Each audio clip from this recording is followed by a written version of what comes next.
Dès mai 2026, peuple d'Afrique, recevez nos salutations. Les choses continuent de bouger. Des arrestations en cours. D'ailleurs, j'ai vu Libou de Dakar essayer de tweeter là-dessus. J'ai dit, mais de quoi vous avez peur?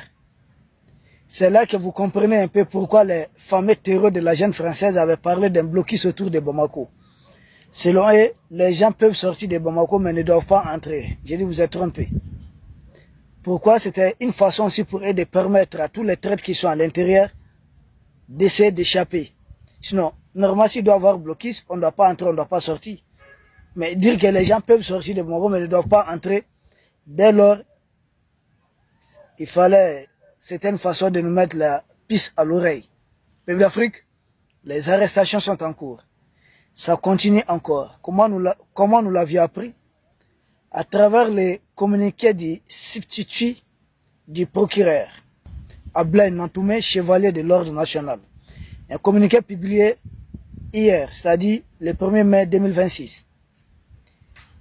Les communiqués en question du procureur de la République près le tribunal militaire informe l'opinion nationale et internationale de l'ouverture d'une enquête à la suite des événements du 25 avril 2026. Lesquels événements, tristement, ont permis d'attaquer certaines de nos positions militaires, y compris à Kati, à Bamako, et surtout les domiciles du ministre de la Défense, le regretté Sadio Kamara, paix à son âme. Donc, le procureur de la République près du tribunal militaire a ouvert cette enquête. Et il nous informe encore que les investigations en cours ont permis d'établir un faisceau d'éléments solides, il dit bien, il précise, d'éléments solides, qui ont permis pour le moment de parler de complicité de certains militaires en activité. On l'avait dit ici, que les choses n'étaient pas claires. De certains militaires en activité, des militaires radiés et des militaires en cours de radiation, c'est pas fini. Plus certains civils.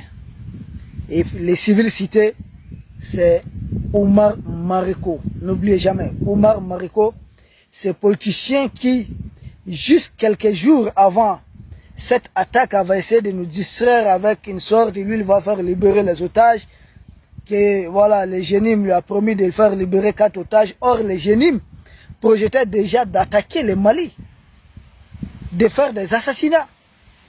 Le Génim, d'après les informations que nous avons jusqu'à présent, qui restent à confirmer, le sieur Oumar Mariko aurait effectué ce voyage avec certaines devises. D'aucuns parlent de dollars, d'euros et même du franc CFA, qui est consommé localement.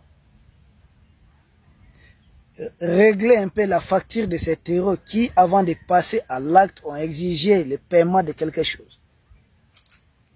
Mais restons dans le cadre du communiqué du procureur pour finir avec.